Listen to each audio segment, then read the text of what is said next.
Dr. Abdulnaser, Dr. Abdurrahman, when you're ready. We're live.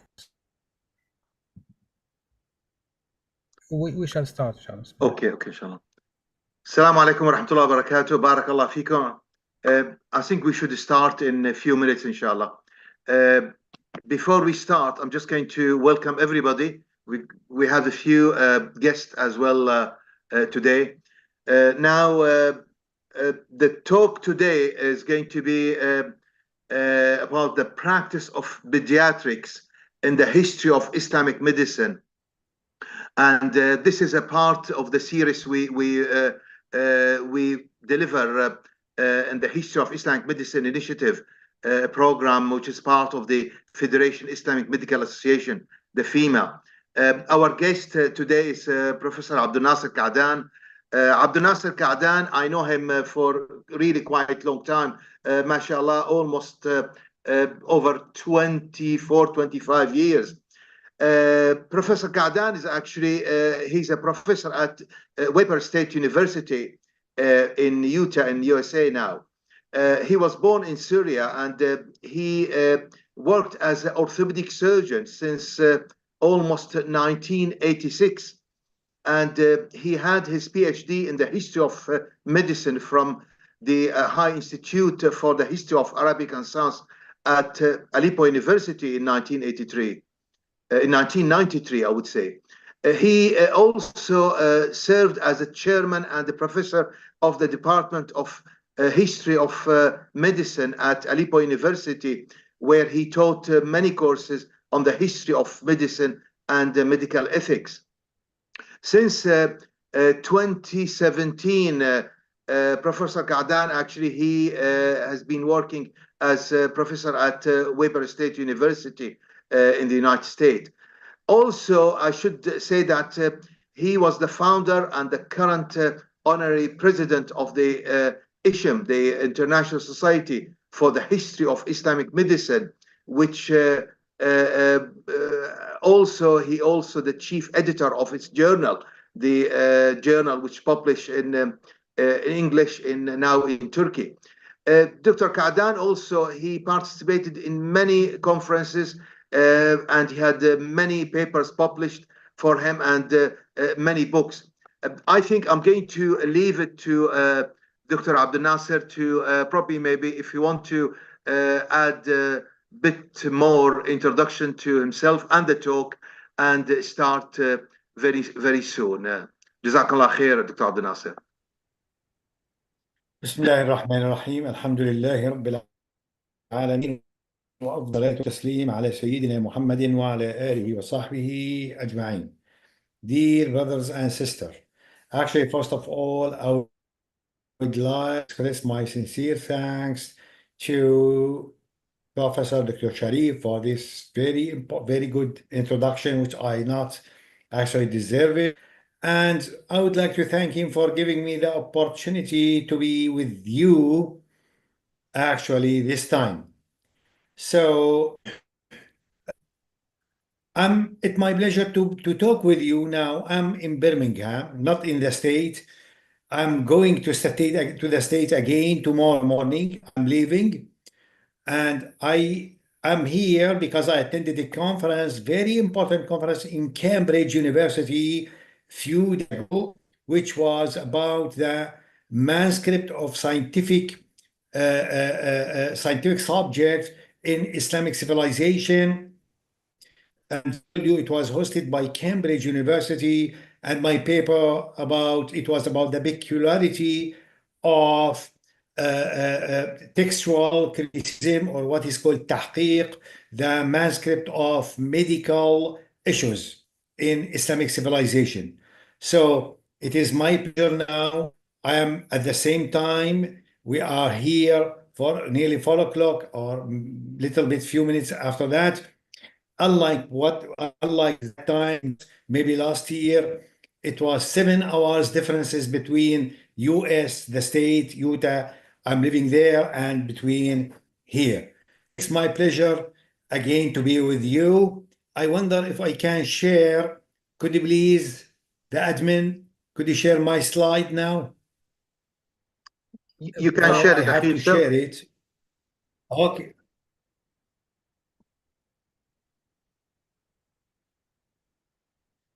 So, you know that my talking now is related to practice or pediatrics in the history of Islamic medicine. So I would like, it is very, very big issues.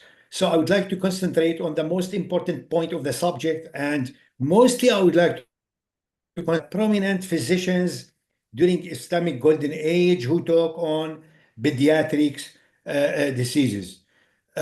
We can see the slide, Akhi. We cannot see Yeah, it.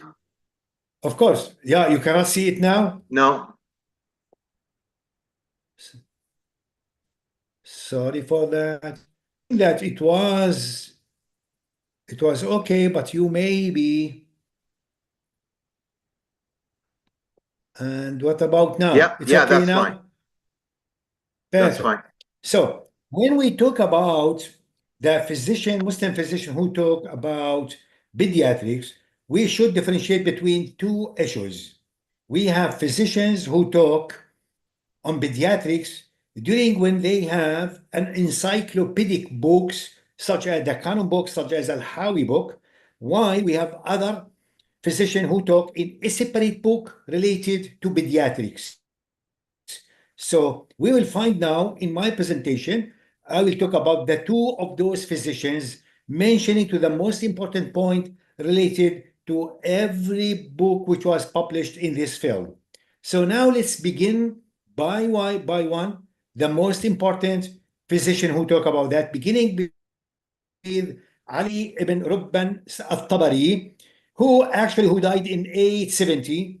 Ali ibn Rubban al-Tabari, actually, his book, which is considered Firdaus al-Hikmah, the Wisdom Paradise, which is considered, this book is the oldest encyclopedic book related to medicine in Islamic civilization. And as I told you, because this guy, he died early in Islamic civilization, 870. And this is the book, which is published in 1928. And this book, as I told you, is considered the early one. In this book, Ali ibn Rubban al-Tabari, he devoted the chapter number 1 and chapter number 2 of the fourth treatise of his book. The fourth treatise, it was two chapters for talking on bringing up children and how we preserve their health. Preserve of health, it is very big subject. Muslim physician during this time took care of that. What is called nowadays preventive medicine. They called it preserve the health. So in these two chapters, he talked about that since the beginning, newborn baby until he became the adulthood. So, and the most important attractive thing when he talked about the stone which could be found in children, so he differentiate between two kind of stones, and he said if the stone is in the kidney, it means the urine will be hematuria, which the blood will be mixed with the urine. But if the blood is not completely mixed with the urine, it means hematuria, but the blood not completely mixed with the urine, it means that this blood from the uterus, not from the kidney itself. So this is according to their knowledge time. And this is very briefly, excuse me, I would like to jump very quickly and concentrate on the most important actually things edited during this time. This is the Firdaus al-Hikmah of Ali ibn Rubban al-Tabari again. And let's move to Al-Razi. Al-Razi, as you can mention, that he died in 935, Al-Razi. And here I would like to mention two very important things. You know that Al-Razi, according to Ibn Abi Usaybi'a, he said that Al-Razi was Al-Tabari. But this is one of the mistakes committed by Ibn Abi Usaybi'a. So we witnessed a kind of mistakes which was committed by Ibn Abi Usaybi'a. Nowadays we corrected it during our walk worked in the Institute for History of Arab Science in Syria. This is one of the mistakes. He said that Al-Razi was student of Al-Tabari. But if we can go back to the year of Al-Razi when he was born and Al-Tabari died, Al-Razi born when he was 6 years, when Al-Tabari 6 years old. Al-Razi was 6 years old when Al-Tabari died. It means that he couldn't be a student for that. But you know that this is just a marginal note on Ibn related to Al-Razi. And when we talk about Al-Razi, of course, one of the most important books of Al-Ghazi, Kitab al-Hawi, The Continent in Medicine, which is extremely important book in the field of history of medicine, Islamic medicine generally, and history of Islamic medicine in particular. So in Al-Hawi, actually, he mentioned to a lot of clinical notes, which is Al-Razi in his book, and which is considered Al-Razi the first one who actually put these notes in his Al-Hawi. And so he, for example, I would like to mention to some important things related to Al-Hawi. He mentioned, for example, some difficulties of sleep among children and how we can help them to achieve sleeping. So he dealt the issue of insomnia. Nowadays, with a lot of maybe children, they suffer from that. And he talked in this issue a lot about this subject, and he described a lot of books related to this subject. Also, in Al-Hawi book, he talked on what he called it infantile convulsion, which attack from newborn baby until 1 year old.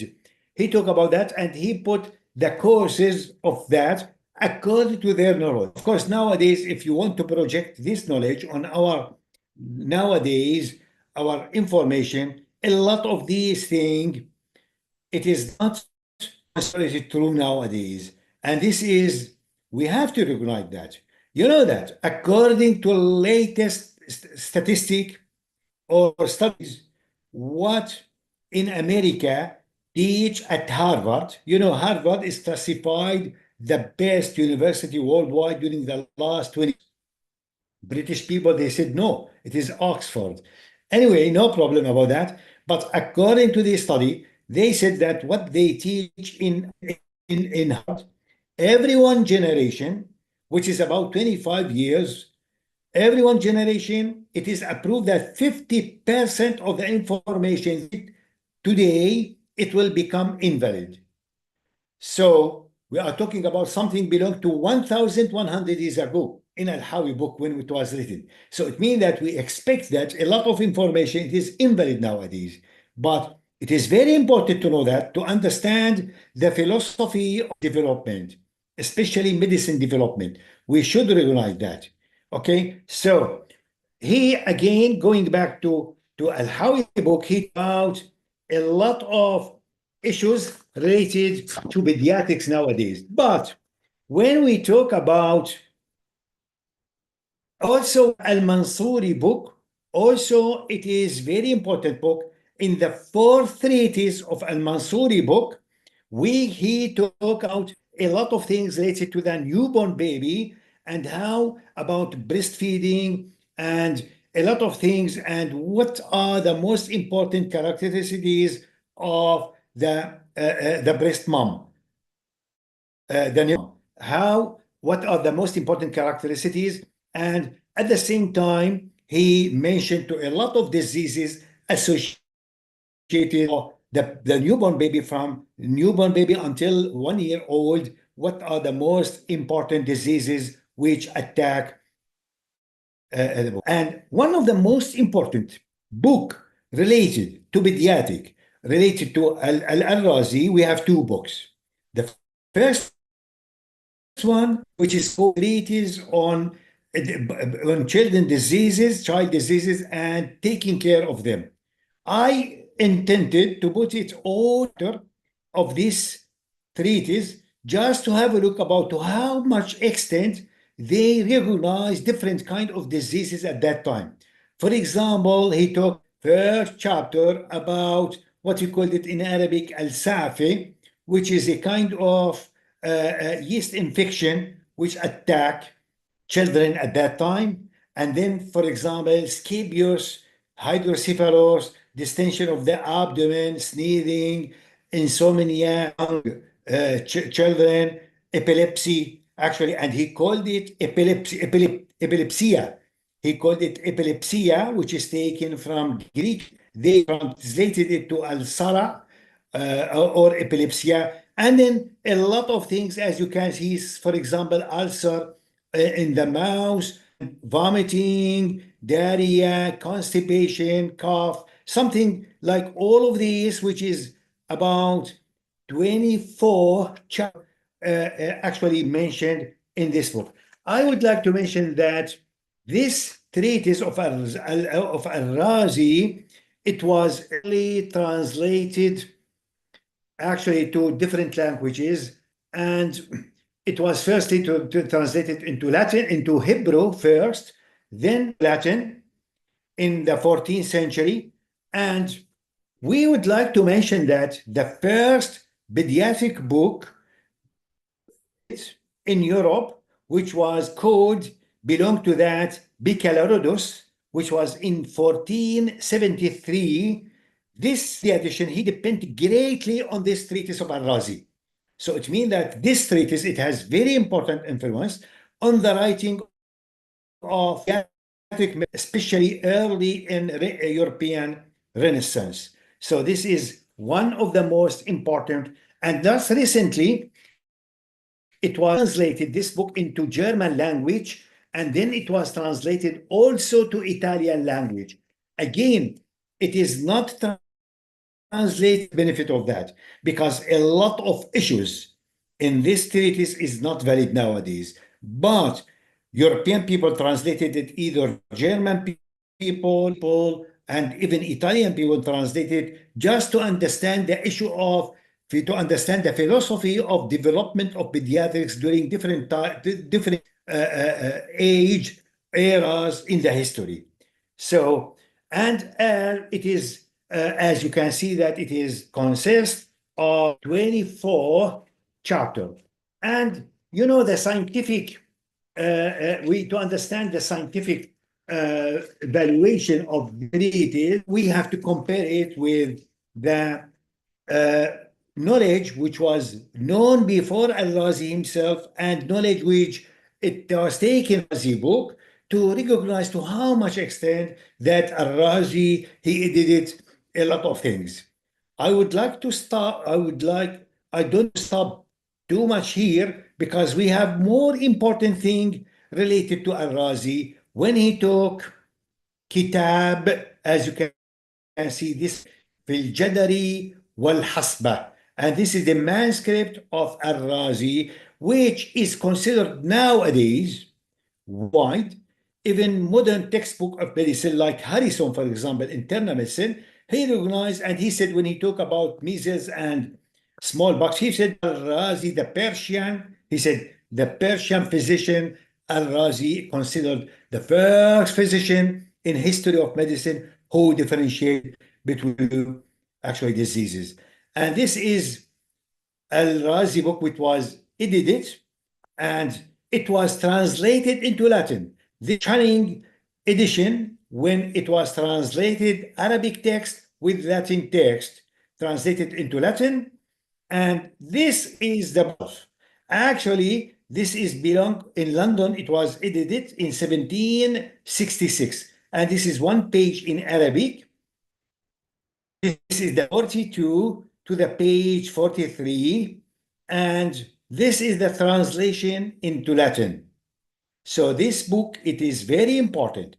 And as I mentioned in the conference, which was a few days ago in Cambridge, we always celebrate this book. We consider the Al-Razi the first physician in history of medicine who differentiated between these two diseases. But unfortunately, this book, it is not yet what we called it textual criticism or tahqiq in Arabic language.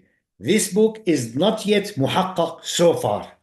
It is published like this, but it is not tahqiq. It is not what we call the textual criticism or editing. So I urged the Dar al-Makhtutat, which is in Istanbul, actually held this conference in Cambridge to put it in the agenda, actually to edit and publish it in a proper way. Fortunately for me, I published this paper about Al-Razi book on smallpox and measles, which is not tahqiq. I just explained the importance of this book, which I published it maybe 25 years ago. As you can see here, 24 years ago. It belonged to December 2000 in Qatar Medical Journal.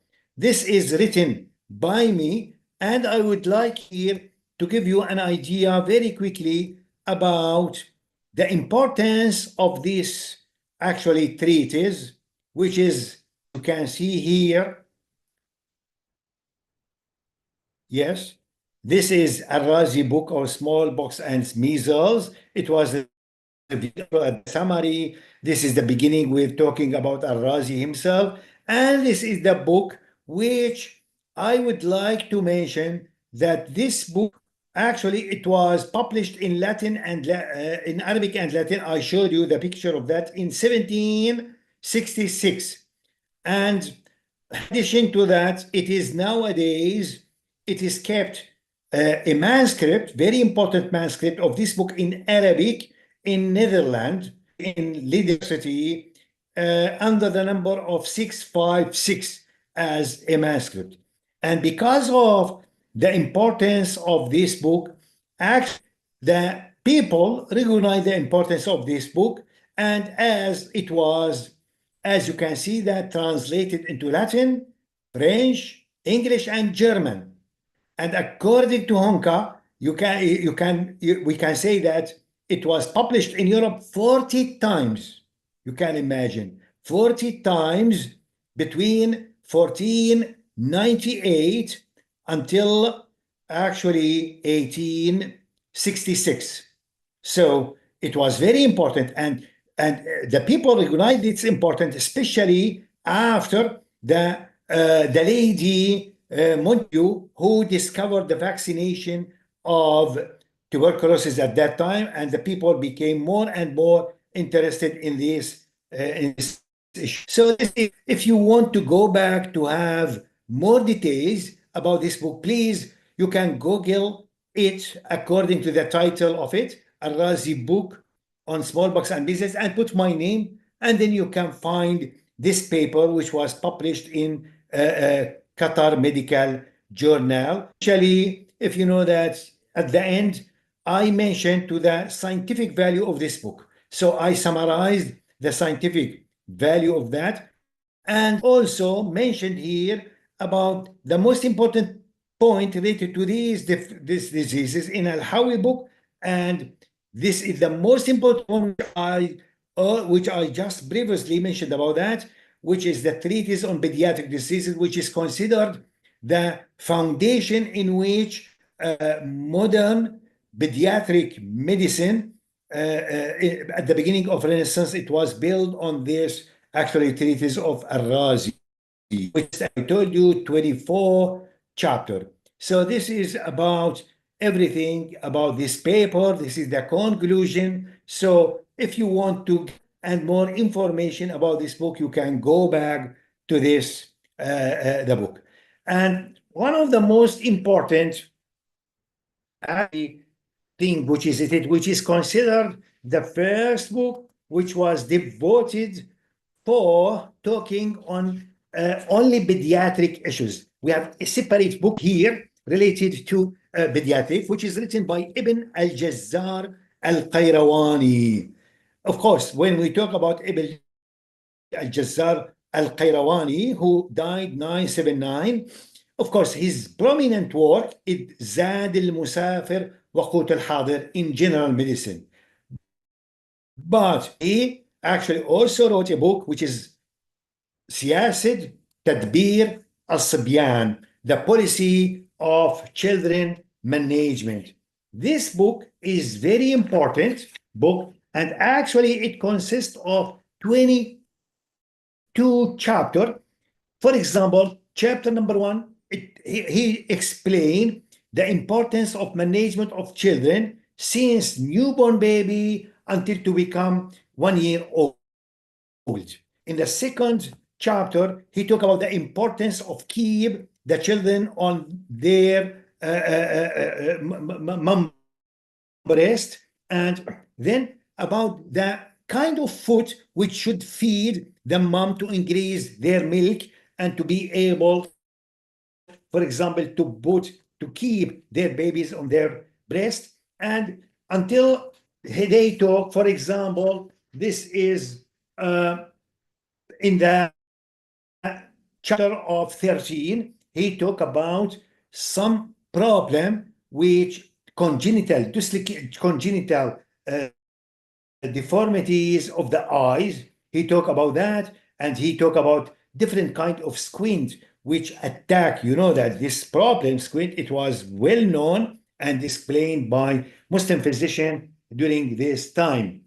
And then in, for example, 15 chapter, he talked about the ulcer which attack the children in their mouths, which is nowadays aphthous. This kind of infection, which was very well known at that time. In the 17 chapter, he talked about the vomiting and different kind of vomiting and what are the causes and how we can manage and treat this kind of vitamin, and so on until the end of this book, which is considered the first book which is in Islamic civilization devoted for pediatric diseases. سياسة تدبير الصبيان or سياسة الصبيان وتدريبهم, or the policy of children and their management. Then we have another isolated book related to pediatrics, which is done by Uraib ibn Sa'id al-Qurtubi, who died in 369 of Al-Hijrah. And this guy, from his name, you know that he was from Al-Andalus. And also this book, as I told you, it is actually isolated book related to pediatrics. And this book consists of different chapters. Actually, it contains 15 chapters. Every chapter, he talked about different things related to, for example, in the chapter number 6, he talked about the duration of pregnancy, to how much extent usually pregnancy it will it lasts. And then after that he devoted special chapter, but the most important characteristics of this book, he devoted maybe the first time a special part talking about taking care of children since newborn baby until to became 14 years old. So usually the other physician, they talk about the first year of their life, but this one, he divided it to more details period from newborn baby until 14 days of age. And after that, he took from 14 days until 6 months. And then after that, until the first year. And in the most important opinion of Uraib Sa'id al-Qurtubi, for example, he talked about the adultery. Not only he talked about different issues related to medicine, but also he advised, for example, the child when he become 12 years old, we should teach him the science of mathematics, for example, the philosophy. Even we have to inform him just like some principle related to medicine, since he will be actually 12 years old. This is كتاب خلق الجنين وتدبير الحبالة والمولودين for Ibn Sa'id al-Qurtubi. Of course, we mentioned then, going back to the encyclopedic book. Now, we have one of the most important books in Islamic civilization, which some historian of medicine believe even I don't agree this opinion that the Kitab of Ali ibn Abbas al-Majusi is considered more important than the Kitab al-Tib of Ibn Sina. As I told you, I don't too much agree with this issue, but even so, I think that it is very, very important book, and we have to consider it. And fortunately, nowadays it's available in a digital form, actually form. So you know that from his name, of course, some people believe that he was Majusi, not Muslim, but it is at all like that, especially if you read his book. His introduction, he said, Bismillah ar-Rahman ar-Rahim, Alhamdulillahi Rabbil Alameen, and something like that. He is from Al-Ahwaz. Maybe his granddad or even his father may be from the Majus, but he embraced Islam. And he was very good Muslim, according to a lot of historians. And you know that he devoted the part 2 of his book for talking about children, about pediatric diseases. And for example, in the chapter of 20, he talked about management of the body of children and how we can taking care of them. And he repeats a lot of things. Of course, this guy, he was before Ibn Sina. And this is many, as I told you, a lot of historians believe that his book, كامل الصناعة الطبية, this is his book for Ali ibn Abbas is more important than the canon. Actually, I have the 2 books, and we studied it in our institute, معهد التراث العلمي العربي in Syria. Actually, we don't agree that this book is more important than the canon book of Avicenna. But as I told you, he took a lot of very important issues related to pediatrics. And this guy is very, very important. His name, Ahmad ibn Muhammad al-Baladi. Actually, he is from Balad, which is belong to Iraq. Again, he wrote a book, isolated book related to pediatrics, which is the name of it, The Management of Pregnant Women, Children, and Boys, Preserving Their Health and Treating Their Occasional Illness. تدبير الحبالة. It is not related only for children. It is since the beginning of pregnancy, how we can take care of الحبالة, pregnant women. تدبير الحبالة والأطفال والصبيان وحفظ صحتهم. It is prevention medicine nowadays ومداواة الأمراض العارضة لديهم.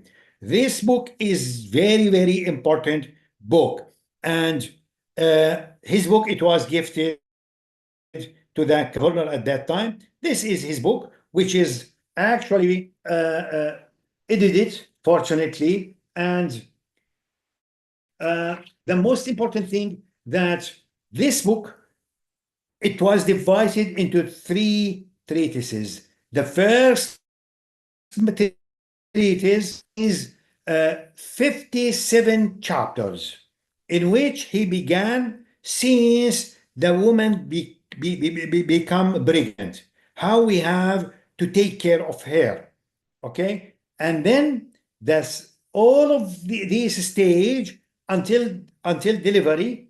And then that second treatise, it is to take care of the children, newborn baby to become children, and how we can preserve their health, what we call it now al-tib al-wiqai, preventive medicine. And then he took a lot of things related to this subject. And then the third treatise, it was devoted for special diseases. And the most important thing, he categorized diseases according to the system. For example, in gastrointestinal system, he talked about vomiting, colic, which maybe the children, they retention of urine as well, maybe suffer, and rectal prolapse. He talked about rectal prolapse in this book, actually, and umbilicus, also umbilical hernia. He talked about that, which is, we actually can face it among children. And then when he talked about the respiratory system, he talked about cough and asthma. You know, asthma, it was very well known during this time, and they called it Arabu. Arabu, what does it mean in Arabic language? Arabu, originally from Arabwa, everything elevated from the land. Arabwa. It is a kind. And Arabu, it was called Arabu because it increased in respiration. And this is why Arabwa. And Arriba in money, it means, you know, the interest of money. It was increased of the money, it Arriba. So Arabwa or riba or something, it is increase. So they called Arabu because it is increase in respiration. Until nowadays, you know that it is asthma. In Arabic, it's called Arabu. It's taken since that time. And he talked about, for example, dysuria, when you talk about in urine system, and some of uterus tumors, he talked in this book. And actually a lot of things, including he devoted special chapter for talking on skin diseases, like a lot of things, like for example, warts, tried a lot of treatment for how we can treat warts. And then he talked about what we call it ENT nowadays. He talked about the ulcer which attack the ear, and sometimes the worms in the ear itself. And regarding the eye diseases, also he devoted a special chapter for our eye diseases. And then I would like, unfortunately, we don't have a full time, so I would like to jump very, very quickly because I want to devote maybe 5 minutes or to 10 minutes if you have any question or if you have any comment. Of course, Al-Zahrawi.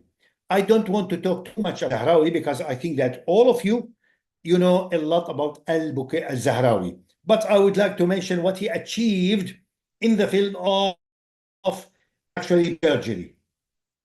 Okay, so you know that, of course, Kitab al-Tasrif, which consists of 30 treatises, and the last one, the 30 treatises devoted for surgery. In this surgery, of course, a lot of instruments mentioned by him. For me, I'm so happy that I published this book, which belonged to 30 years ago. It is about Al-Bukasis surgery. He took a lot of chapters. Al-Bukasis, he took on pediatric, actually surgery, how it was done, what are the diseases. For example, this is very important in the فصل التاسع والسبعون 79 chapter of his book, of his treatise, the 31. He took on what we called it imperforated anus, how we can treat it. And he described a kind of treatment which was used at that time. Of course, everything mentioned here, it is not to benefit from it nowadays. You know that everything is changed. But to understand well the philosophy of medicine development, we have to read history. And you know that if I am nowadays, I am suppose that, or anyone he is specialized in tuberculosis, and he want to publish a book, 1,000-page book on tuberculosis, he should begin by historical background, to go back to the history and to know, for example, to write that tuberculosis was very well known. The first people who know it, old Egyptian people. And now, according to of mummification bodies, they discovered some of them, they had both disease. It means tuberculosis of the spine. This is very important to understand history. And not only of that, for us as a Muslim people, we should actually inform our generation that we have what we call it Islamic Golden Age, and the European Renaissance, it was built on Muslim sciences. And we have a lot of example nowadays. So this is the importance of that. So the importance is not to find something we can apply it nowadays, because everything is different nowadays. So this is just an example. Then we have another example, which is Frenum Lingua, which is he talk about that and how we can actually treat it surgically, actually. And this is very important chapter. You related, I think that's every special neurosurgeon, he should read this chapter. because especially he talked about the hypospadias, and not only hypospadias, how degrees of hypospadias according to the location of the urethra itself. So hypospadias, he talked about that, and this is the first. Firstly, he talked about the obstruction of the uterus, how we can treat it, and then he talked about hypospadias, which is nowadays very, very important. And then he classified it according to the position of the uterus itself. Then this is hypospadias, which is more advanced, and sometimes it is in the middle of the penis itself, and something like that. So this is, I think, that belong to the specialty of Professor Dr. Sharif. When he talk about polydactylism and syndactylism, also he talk about that and how we can treat that. So this is polydactylism, and then he described a way how we can remove the extra fingers. Also, syndactylism is more difficult nowadays, even nowadays, more difficult than to treat polydactylism. And then he described how we can do it, and he described the surgery of that. Last thing, I would like to conclude my presentation by giving you an idea about the achievement of Ibn Sina, Avicenna, in the field of pediatrics in his book Al-Qanun. Of course, Al-Qanun book, no way the most important medical textbook ever written during Islamic civilization. And it was early translated into Latin language, and European people, 100%, they benefited from this book in developing what we call it the medicine during Renaissance. And that, fortunately, just few years ago, it was completed, the whole Qanun book into English. Nowadays, it is available in English in Ghazi Publisher in Chicago City.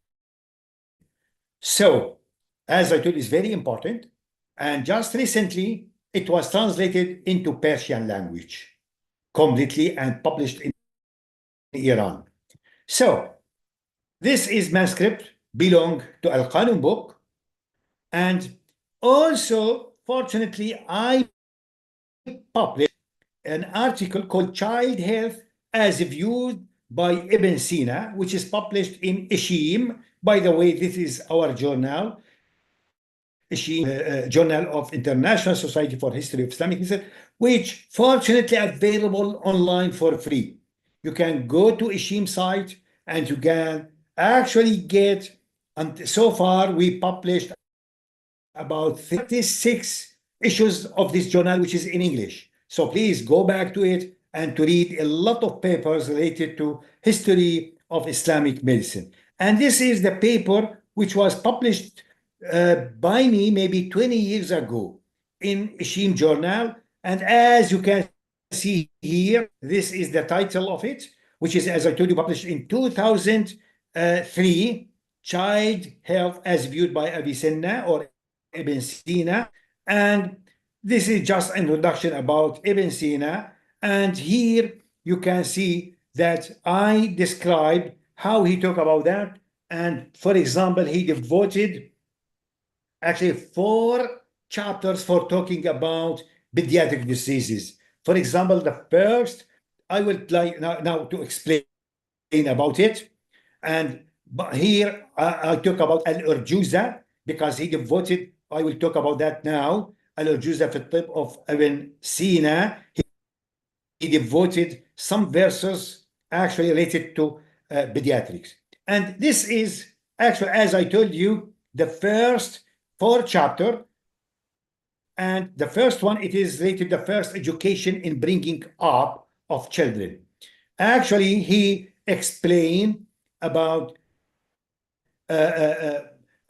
regarding the issues which are necessary to carry it out for every newborn baby, regarding, for example, umbilical cord, eyes, nose orifices, something like that. And then the second chapter, it was related to milk feeding, wet nursing, and weakling. This is weakling is very important thing, which he recommended a lot of things, which is very important. And the most important thing to make it gradually, not abruptly. And this is the third chapter, which is about pediatric diseases and their treatment. And you can see that a lot like ophthalmos, like a lot of problem which attack babies and how they treat it. And this is the fourth chapter about children management until adulthood. So this is very important. Here I would like to mention that Ibn Sina, maybe the first time in history of medicine, he mentioned what is called it congenital dislocation of the hip, CDH, and nowadays called DDH, congenital dysplasia of the hip, because he says exactly that when he talk about traumatic dislocation of the hip, he says that this dislocation may develop before or just after delivery, mentioning for the first time, called it congenital dislocation of the hip. Ibn Sina, he recognized to how much is difficult his book. Al-Qalam book is very difficult book. It is Arabic language, but it was difficult to medical student to be memorized. He want to facilitate the issue, and he edited Al-Urjuza. He summarized all the Qalam book in actually 2 Urjuzas. The first one is 1,337 verses. The other one, 146 verses. These 2 Urjuzas, he summarized all the Qalam book in this form. This is the first page of Al-Urjuza. It belonged to Indian manuscript. Of course, it was written in Arabic language.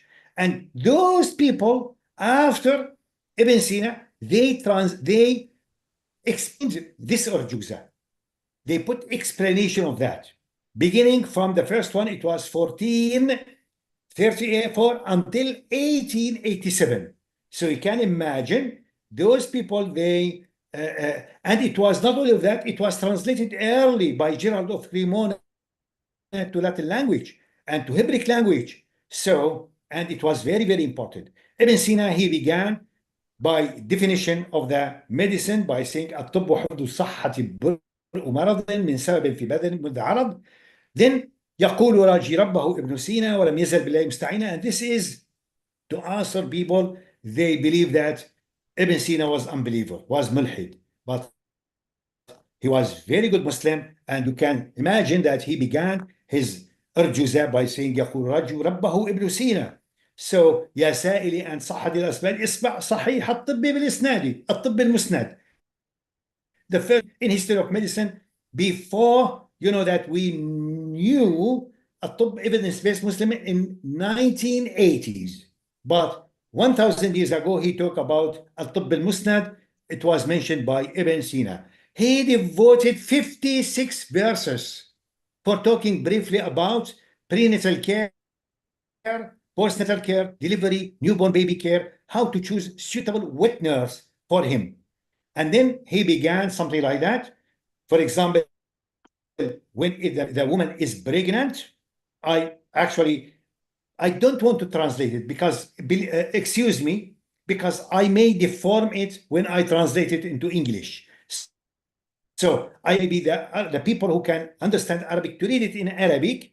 And this is, for example, about the labor when very due, for example, to delivery, what are the management of women, what we have to manage that. And then this is after actually delivery, how we can choose for the most important nursing mom for him. And that this is about some of the most important to take care of the child. In conclusion, medical book during Islamic Golden proven to us that Muslim pediatrician in their scientific career has researched various aspects related to children diseases. They reached important results. Contemporary pediatrics has proven the validity of some of those. Of course, not too much, because it's 1,000 years ago. And medical theories regarding the pediatric aspect, which currently occupy interest and represent a great, as I told you, recently they translated the book into English, the Canon book. Just a few years ago, it was finished. Why? Because it is very important to understand well how medicine it was developed during different ages. This presentation explained the children's diseases that Muslim physicians have diagnosed and who are Muslim physicians who work in the field of pediatrics. This is, I'm leaving tomorrow to my university, which is Weber State University. I urge every one of you, if you come to your state, to visit Utah. Next month, this mountain will be unbelievable, colorful mountain, which is unique worldwide. Next month in October. So please, if you have a visit to United States, and you will be my guest to actually to receive you at Ogden City in Utah State. Thank you so much for your listening. Thank you. Jazakallah khair, barakallah. It's very nice, informative, very, very interesting talk, Dr. Abdulnaser. Yeah, I mean, we're quite happy to ask our colleagues if they want to participate, if they want to add anything, please feel free. Just a quick question, Akhi. I mean, it's interesting. I know the Razi, you stressed on the Razi how a great physician he was. And I know he published a book called Man La Yahdurhu Tabib, when physician is not available. Did he do something for like pediatric diseases? That's number one. First question. The second question, Akhi, many of these physicians, Akhi, they did quite a lot on pediatrics, on lots of diseases. You mentioned Arazi and distinguish between measles and smallpox. But did anybody focus on pediatric public health in general, in not just only pediatrics diseases? Just quick comments before we get any questions. The first question is, of course, because the time is so limited. Actually, talk about everything written by Al-Razi. You said that من لا يسعه لا يحضر ما لا يحضره الطبيب. ما لا يحضر الطبيب. Of course, this is very important book, and fortunately, it is published now. But he mentioned to something related to pediatrics. I concentrated more on the most important book, which is deal with pediatrics, which is written by Al-Razi. This is number one. Number two, on like, public health and pediatric field. Public care, of course. Public health, very important subject by Muslim scholar, not only related to pediatric. It is preserving of health. They put it not طب وقائي, not صحة عامة. Health now translated in صحة عامة. But they talk about that in حفظ الصحة. حفظ الصحة, it's a kind of preventive medicine, the old of birth until death. So, but some of them, of course, they talk especially on during, for example, from newborn baby until adulthood. Yeah. Jazakallah khair. It's a great also to Abu Hassan al-Balkhi. He was very important writer of this. Yeah. Okay. You mentioned, Akhi, about Al-Zahrawi and his contribution on pediatric surgery when you mentioned the habespadias, the imperforated anus, and also when you talk about syndactyly and polydactyly.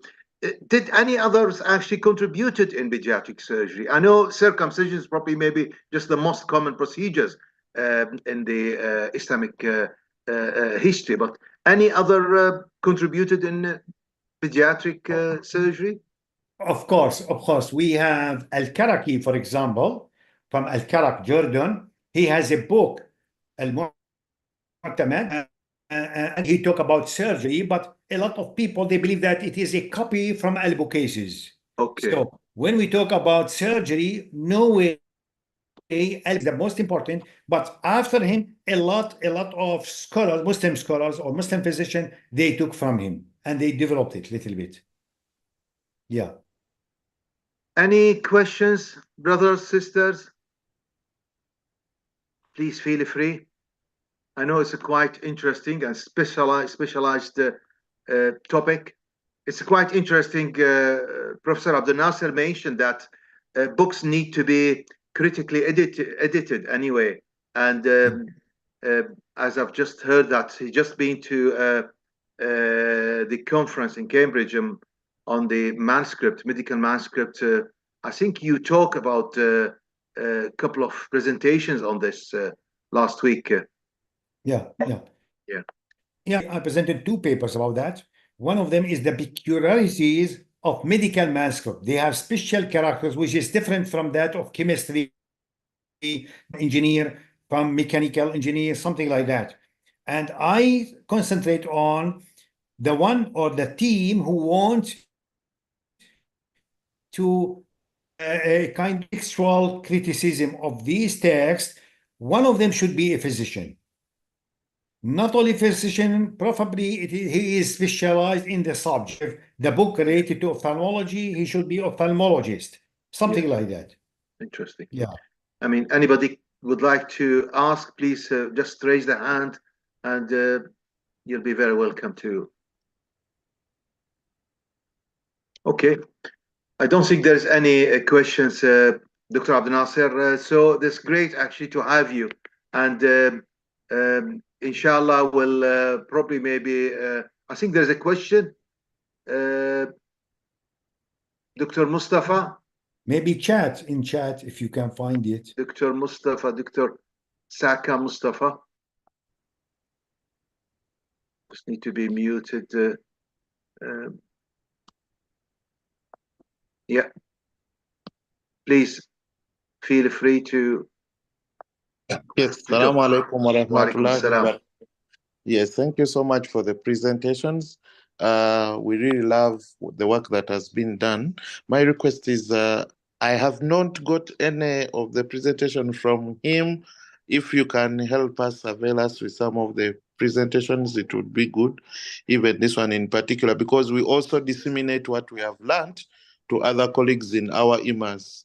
Sure. So, inshallah, so you can share. We have them all in our YouTube channel, all the previous 10, 11 now on the YouTube channel, they're all there, inshallah. We'll try to, we've got also a WhatsApp message. I know it's actually very much like done through one way rather than just a chat model. So we'll put maybe on the description of the group the link to the YouTube channel, inshallah. No problem. Jazakallah khair, akhi. Any more questions?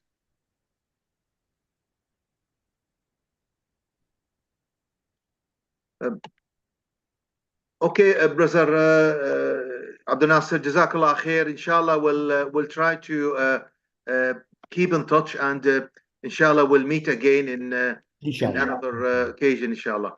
Okay. Jazakallah khair all, and many thanks for attending. This is quite interesting webinar. Barakallah fikum. We'll see you inshallah. Jazakumullah khair. Assalamu alaikum. Assalamu alaikum.